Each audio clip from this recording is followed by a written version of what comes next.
एक बार की बात है। किसी जंगल में एक हाथी रहता था। उसे अपने शरीर और अपनी ताकत का बहुत घमंड था।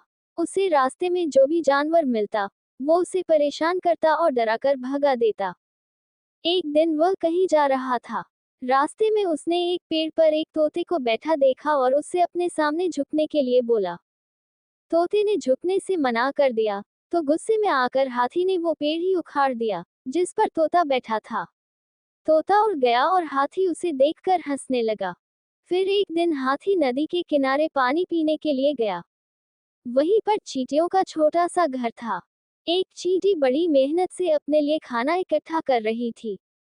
ये देख हाथी ने पूछा कि तुम क्या कर रही हो? तो चींटी ने कहा कि बरसात का मौसम आने से पहले अपने लिए भोजन जमा कर रही हूँ, ताकि बारिश का मौसम बिना किसी परेशानी से निकल जाए। ये सुनकर हाथी के मन में शरारत सूझी और उसने अपनी सूंड में पानी भरकर चींटी के ऊपर डाल दिया। पानी से चींटी का भोजन खराब हो गया और वो पूरी भीग गई। ये देखकर चींटी को बहुत गुस्सा आया और उसने घमंडी हाथी को सबक सिखाने का सोचा। फिर एक दिन चींटी को मौका मिल ही गया कि वो हाथी को सबक सिखा सके। हाथी भोजन करके हरी घास पर सो रहा था।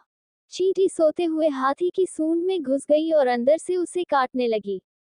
जैसे ही चींटी ने हाथी को काटा, हाथी दर्द के मारे जोर जोर से रोने लगा और मदद के लिए पुकारने लगा। चींटी ने हाथी के रोने की आवाज सुनी और सूंड से बाहर निकल आई। हाथी उसे देखकर डर गया और अपने किए की माफी मांगी। जब चींटी को महसूस हुआ कि हाथी को अपनी गलती का एहसास हो गया है, तो उसने हाथी को माफ कर दिया। हाथी अब बिल्कुल बदल गया और उसने वादा किया कि अब वो किसी को नहीं सताएगा और दूसरों की मदद करेगा। कहानी से सीख: हमें अपनी ताकत पर कभी घमंड नहीं करना चाहिए। अपनी ताकत के जोर पर दूसरों को परेशान करने की जगह उनकी मदद करनी चाहिए।